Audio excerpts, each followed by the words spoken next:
Okay, so did you see what happened with cannabis stocks yesterday? I mean, it was an absolute explosion. We're talking about companies jumping over 30% in a single day. Just wild. Seriously, just take a look at these numbers.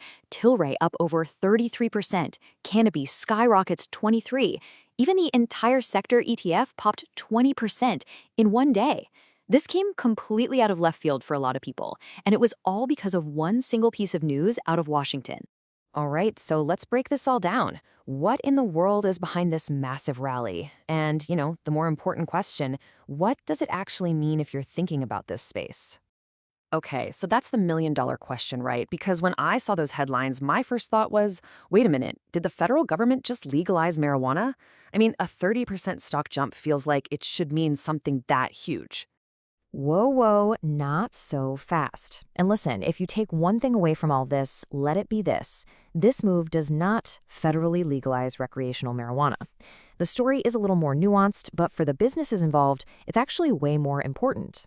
Yeah, to really get what just happened, you have to understand a little bit of history. For more than 50 years, think about that, 5 decades, the federal government has classified marijuana as a Schedule I drug. That puts it in the exact same box as heroin, the most restrictive category there is.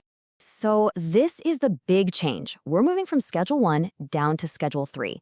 And in plain English, that means the government is finally acknowledging that, hey, maybe cannabis has accepted medical uses and isn't as dangerous as they've claimed for half a century. It's basically like downgrading it from being treated like plutonium to being treated more like Tylenol with codeine. It's so wild to think about. I mean, for our generation, we've watched this whole industry go from this super sketchy thing in college to like a totally legitimate career. My friend's sister is literally a marketing director for a big dispensary chain. The culture has shifted so fast, and it feels like the government is finally starting to catch up. Exactly.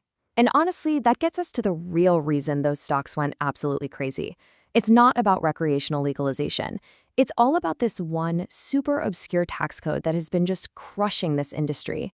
Yeah, it's called IRS Code 280E. And it's one of those things that just perfectly shows how backward the rules have been.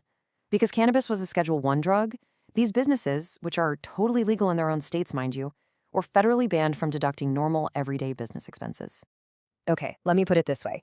Imagine you run a coffee shop, but the IRS tells you, nope, you can't write off your rent. You can't write off what you pay your employees. You can't even deduct the cost of the coffee beans. Your business would be toast, right? Well, that is exactly what cannabis companies have been dealing with for years. Wait, hold on. Seriously? They couldn't deduct RENT?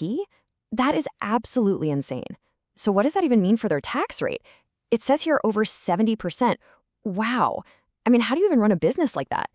No wonder so many of these companies have struggled to turn a profit. You can't. It's completely unsustainable. And getting rid of that tax nightmare is why the stocks popped. But okay, let's pivot for a second, because the biggest long-term impact here might not even be on Wall Street. It might be in labs and in doctors' offices. Yeah, exactly. Because at its core, this is a medical story. I mean, right now, you've got over 6 million registered medical marijuana patients in the US. And for years, they've been stuck in this bizarre legal limbo. And forget about doing proper research. That Schedule I status made it a bureaucratic nightmare to study this stuff. But now, with this change, the floodgates could finally open for real, federally funded research into its potential for things like chronic pain, easing cancer treatment side effects, seizure disorders, and something really important, PTSD in our veterans. This is a potential game changer for medicine. And all of that new legitimacy, well, it just fuels growth. The industry's already huge, about $33 billion today. But with research unlocked and that insane tax burden lifted, some projections show it could hit nearly $60 billion by 2028. That's the kind of growth that really makes investors sit up and take notice. Okay, so that brings us back to the big question. What does this all mean for you if you're thinking about investing here? The hype is definitely real, but you've got to be smart about this. Oh, for sure. A super cautious approach is the only way to play this. First thing, don't just chase that 30% pop. These stocks are notorious for wild swings and giving those gains right back. Second, maybe think about diversification with an ETF instead of betting the farm on one single company. And most importantly, remember this is not a done deal. The executive order is just the first step in a long government process. You have to watch how it all shakes out. And that really is the bottom line, isn't it? This is, without a doubt, the most significant federal policy shift for cannabis in half a century. It legitimizes the industry in a huge way. But with all the excitement and the stocks flying, you just have to ask yourself, is the hype getting a little bit ahead of the reality on the ground? Only time will tell. And of course, just a quick reminder, everything we've talked about here is for educational purposes only. This is a highly speculative sector, and past performance is definitely not a guarantee of future results. Please do your own research and always consider talking with a financial advisor.